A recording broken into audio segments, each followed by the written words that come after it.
Hello and welcome to the News Hour live from Doha. I'm Nick Clark. You're watching Al Jazeera's extended coverage of the ongoing turmoil in Egypt. We are not leaving, he is leaving. Pro-democracy protesters dig in for another night in Liberation Square. Hosni Mubarak's son Gamal and the other leaders of the ruling party have resigned, but the president himself is staying put.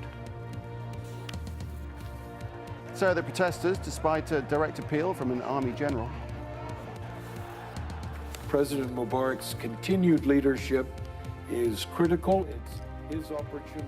There's confusion in the United States as the man President Obama has sent to Egypt last week says Mubarak should stay in power and is slapped down by the White House. And the Egyptian government denies an explosion at a gas pipeline in Sinai was caused by sabotage. Made in the USA, the technology allowing Egypt to spy on internet users.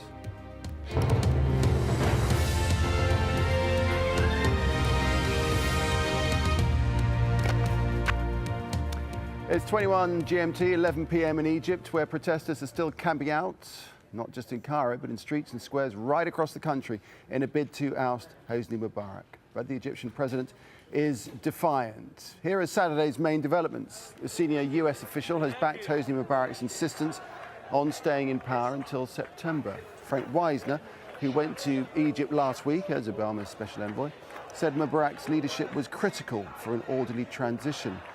The White House said he did not speak for the US government. Meanwhile, the top brass of Egypt's ruling National Democratic Party has resigned. That's according to state television. Among those to go is President Mubarak's son, Gamal. And party veteran Hossam Badrawi has taken over as the NDP's Secretary General.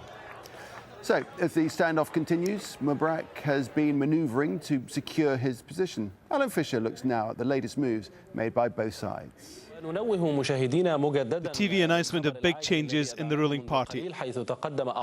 Members of the National Democratic Party have resigned today. Dr. Hossam Badrawi has taken over as Secretary General and head of policy.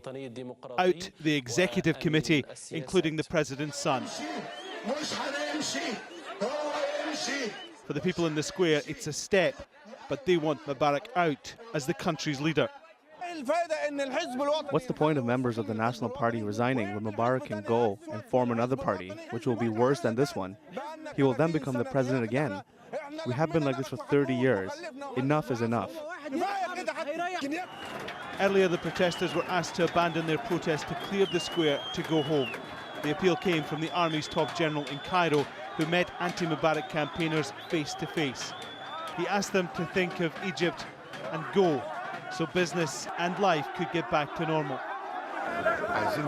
We need to open this road. This road is blocking traffic. There are a lot of government offices that need to be open, and if we don't open this road, people won't be able to work. Also, we need to clean up this area. The government has tried to get things back on track throughout Saturday. It started with the president meeting senior members of his cabinet and talking about the economy. And then the Prime Minister told state TV that slowly it was business as usual. I mean, for every day that goes, stability returns and we are more hopeful. We no longer see the events happening like last Friday, and security forces are gradually returning. Today you don't hear about more clashes, which shows that generally things are getting better. The opposition itself is very divided. But this doesn't mean that we won't talk to all parties. In the end, the main thrust of their demands is the same. Night has come to Liberation Square, and with it inevitably a rise in tension, a worry of what the darkness may hide. The government wants the protesters to move. We have no intention of going anywhere. Alan Fisher, Al Jazeera. Well, these are live pictures right now of the situation in Liberation Square. You can see it's all quite peaceful, a large banner unfurled there, and some of the many thousands of people still camped out there. Apparently the weather's taken a bit of a turn for the worse. It's been raining, but more tents have been provided in the middle of the square as the protesters, many of them who've been out, sleeping out rough in the square for many days now, take on another night out in the fairly cold temperatures. All a matter of degree, of course. Let's speak to our correspondent, not naming her for her own safety, joins us now on the line from nearby the square. Tell us what the latest situation is. We've got this kind of you know, it's a question of who holds their breath the longest going on here. What's the situation as far as both sides are concerned, the protesters and the government? Well, I think on the protesters' side, there is steadfastness. They do want to continue. They feel emboldened because there were some changes in the National Democratic Party, and the Secretary General and the son of President Hosni Mubarak have been ousted, as they see it. They don't see that they have resigned, but they also are determined, especially the ones who spend the night here. They're determined to go to the end. They say that they have suffered the wrath of the government. They say that more than 100 people have died.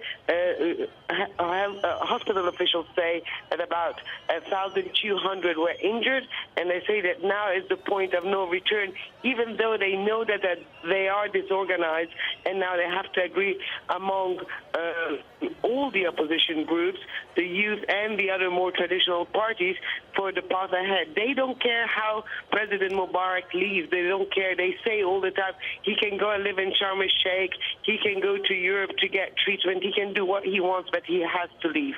On the other side, the government is doing its best to try to keep President Hosni Mubarak for until the end of his term, and that's about 7 months away from now.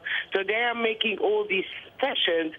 They are certainly probably winning some hearts and minds outside of Liberation Square, because for some people, after 12 days of a country at a standstill and an economy at a standstill, life is becoming difficult.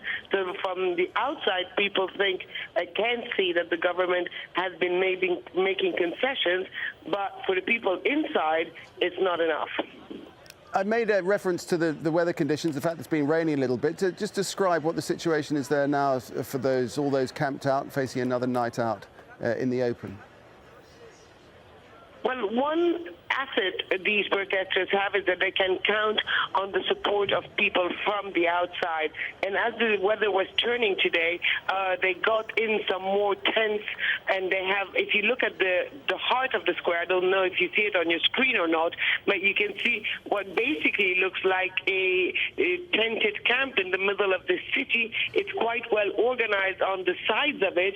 You'll see some stalls, people selling tea or giving tea away. There's also food being distributed. I know from some of the protesters that they received blankets because the night is quite cold now. So it's really, the longer they stay on the square, the more their life is becoming organized. So for them, it's actually becoming slightly more comfortable now than it was at the beginning. Yeah, it's certainly a show of defiance and resolve, isn't it? Appreciate that. Thanks very much. From Liberation Square, let's go now to take a look at the man who has been put at the top of the NDP. That's Hossam Badrawi. He's described as a respected member of that party, and as a former member of parliament, former MP, he was in charge of education reform, leading some to see him as a liberal. He is a qualified doctor and a professor at Cairo University Medical School. On Friday, he told Al Jazeera that he believes pro-democracy demonstrators have been given enough concessions. He said Mubarak cannot step down as it would violate the Constitution. Well, let's cross to London now to talk with Dr. Rafiq Badair, who's a spokesman for United Egyptians, which will be holding a protest outside Downing Street on Sunday. First of all, before we get stuck into the nitty-gritty, tell us about that protest and what's going to happen. Well, we're planning a protest tomorrow at Downing Street. There's a series of protests which have been planned for the whole of this week, and it's just to draw attention to the things that are happening in Egypt and to focus the attention of the British government. And we're basically asking them to stop supporting the dictatorship that currently runs Egypt. So, and what do you make of what's happened today? We're showing pictures now of the live pictures of the protesters still out in the square. We can hear them chanting, still in good voice. They're defiant, so what do you think about what's happened with the various minor concessions that have been made and of this man, Hossam Badrawi, taking over the helm of the party, of the NDP? Well, you've described it perfectly. There are minor concessions. The current authority is trying to make cosmetic changes to the structure of government and to the National Democratic Party, which is the ruling party. They do not really come anywhere near the demands that the protesters have made. They've made their demands quite clear.